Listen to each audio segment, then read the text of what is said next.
From the Daily Mail. Trump blames Gavin Newsom for raging California wildfires. The ultimate price is being paid. I mean, this is sad, man, but it is true. Newsom comes in for his photo op, but here's the issue. Gavin Newsom had an opportunity to address this year after year after year, warning after warning after warning, and he didn't do it. So check this out. Quote, he wanted to protect an essentially worthless fish called a smelt. By giving it less water, it didn't work, but didn't care about the people of California. Now the ultimate price is being paid. I will demand that this incompetent governor allow beautiful, clean, fresh water to flow into California. He is the blame for this. On top of it all, no water for fire hydrants, not firefighting planes, a true disaster. As of this moment, Gavin Newsom and his LA crew have contained exactly 0% of the fire. It is burning at levels that even surpassed last night. This is not government. I can't wait until July 20th, Trump wrote. No water in the fire hydrants, no money in FEMA. This is what Joe Biden is leaving me. Thanks, Joe. Well, check this out. Here's a clip from Colin Rugg. He says Trump was mocked for sounding the alarm on the California water fire crisis during his interview on Joe Rogan. Turns out he was right. Trump spent nearly 7 minutes ranting about the issue, blasting Newsom for doing nothing. Take a look at this clip. We'll play a little bit of it. But let me give you one that you may not know. Okay. Which I think you know everything, actually, as a student of yours. But water, in Los Angeles, you can't get proper amounts of water. Right. And it's unbelievably expensive. And you might have a house in Beverly Hills, and they're actually thinking about rationing water. Can you believe it? I can believe it. I was in the farm court country with some of the congressmen. We're driving up a highway, and I say, how come all this land is so barren? It's farmland, and it looked terrible. It was just brown and bad. I said, but there's always that little corner that's so green and beautiful. They said, we have no water. I said, do you have a drought? No, we don't have a drought. I said, why don't you have no water? Because the water isn't allowed to flow down. It's got a natural flow from Canada all the way up north of water, more water than they could ever use. And in order to protect a tiny little fish, the water up north gets routed into the Pacific Ocean. Millions and millions of gallons of water gets poured. You got to see this. We're driving up, and I had never seen it before. It's like Iowa. It's the most fertile land. Iowa's blessed with great land. Idaho for a potato, right? Yeah. But they're just, by the way, some land is good for a potato, some land is good for corn. It's the craziest thing. I love the farmers. They're great. They're the greatest. And by the way, they're getting killed right now. They are. They're getting killed because of this stupid administration. But so I see this. And Obama. And I said, you got to be kidding. I said, you mean you have water? And I looked at it. It's like a valve in your sink, except it's massive. The thing's 5 times taller than your ceiling. Did you know the center of California was a giant lake? That's true, too. But instead of going off on that tangent, let me show you this.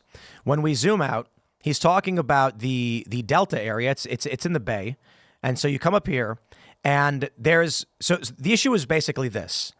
All of this water right here is pushing into the Pacific. So you can see fresh water up here, and you've got brackish water here in the Bay, and then you've got ocean water. So for those that aren't familiar, I assume most of you are, but brackish is kind of the mix between fresh and salt water.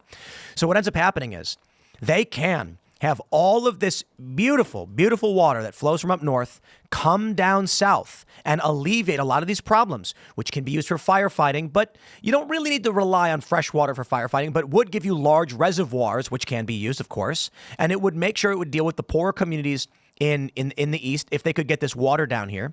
The issue is that if they stop the flow of water into the Delta, then the pressure stops and ocean water pushes in, turning the Delta brackish and killing off all the farms. It's not just about the fish. The excuse used, of course, is that it would kill off all the Delta smelt. That is largely the reason, because they could still create a dam or some kind of system that would prevent the ocean water from coming in and wiping out the Delta. They don't do it. And I think it's not just the fish. That's the point I'm trying to make. Is that the state doesn't have willpower. Long-term investment is not within the minds of your average Democrat governor or state. Yeah, I wasn't aware of the fact that without the flow from outside that the brackish water would move further inland. But still, I mean, they if they're siphoning the water off so that way it helps farmers, that to me seems like it would probably be some kind of lobbying issue. You know, it is. The lobbyists are doing it, and that means that the people that have lost their homes, those people are wealthy people, and they have means, and it should inspire them to tell the politicians, look, I'm not donating to your candidate, to your campaign now because you allowed my house to be burned down. It's going to be very interesting to see how the people in these areas react, because when we had the hurricane in North Carolina, the communities all rallied together. But in California, I lived there once, and it felt like everybody's you versus me. So it's like, and you don't even know who was living next to you. Nobody's from California. Yeah, and so it's going to be interesting to see, like, do these people hurry and get together and they do whatever they can and get these donations running or whatnot, or is it going to be every person for themselves? I think it's not. I don't want to be so callous because. Or are they just going to move out and just abandon whatever they had left? They're going to move out, like Maui. Mm-hmm. You know, what do we see? Like these big celebrities who had land there, just like, I'm out. Because they're rich, right? When you look to the areas that are being affected in LA where there's poorer people, because Palisades is not all rich people, of course, there's some, you know, it's expensive. These people can't do anything.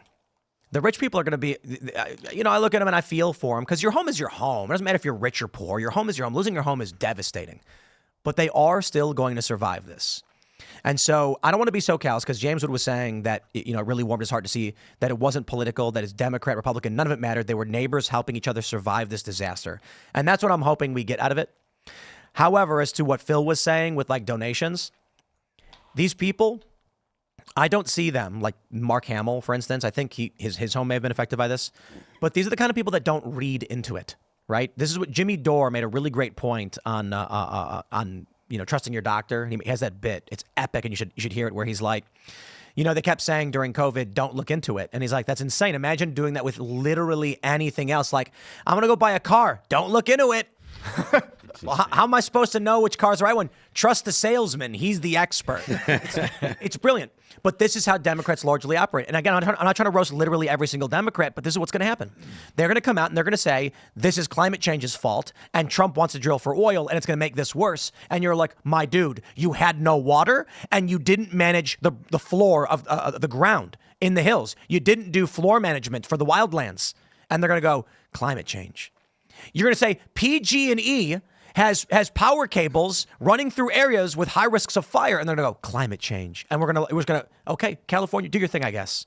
But they're going to blame Trump for it. They're going to keep pushing nonsense ideas. And like I was saying, you were saying, Phil, about donations.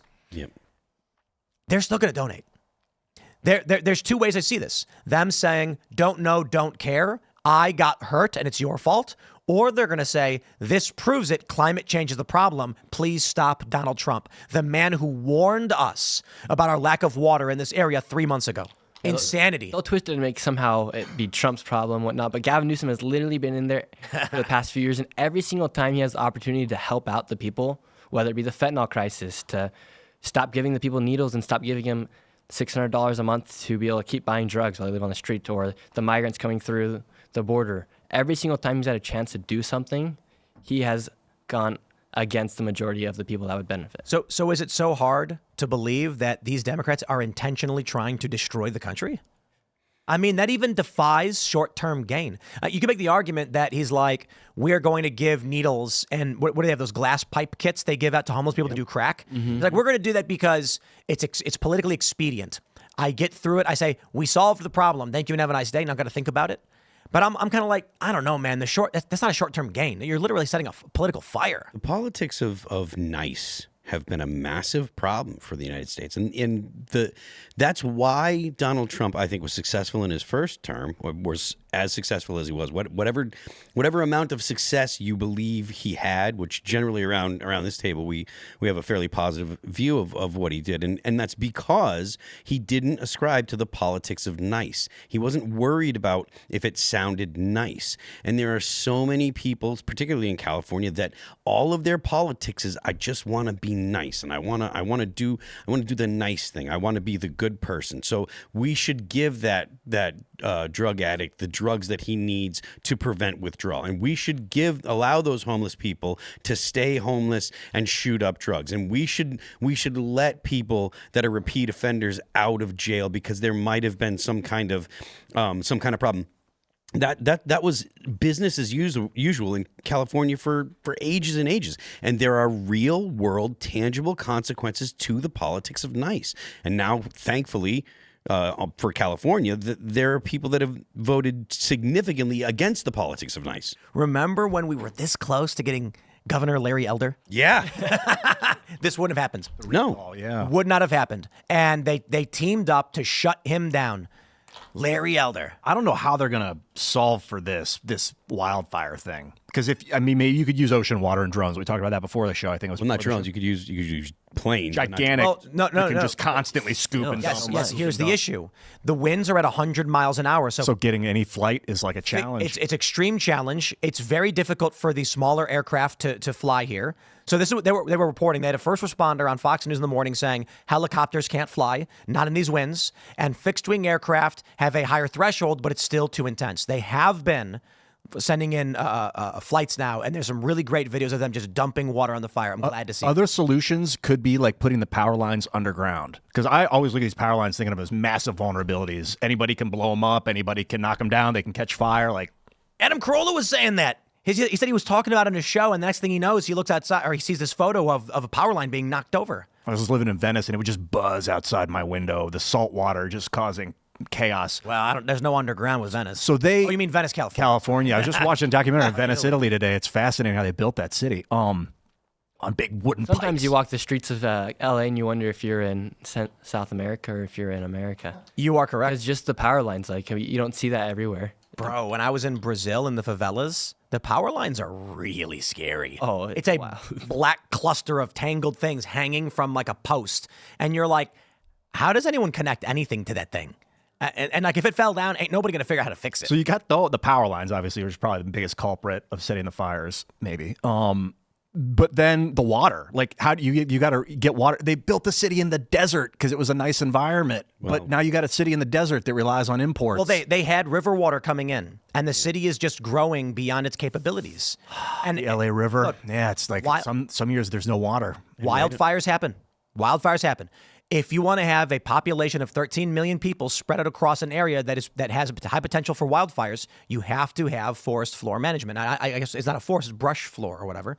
Thanks for checking out this clip from Timcast IRL. Make sure to watch the show live Monday through Friday at 8 p.m. Subscribe to this channel, and we will see you all there.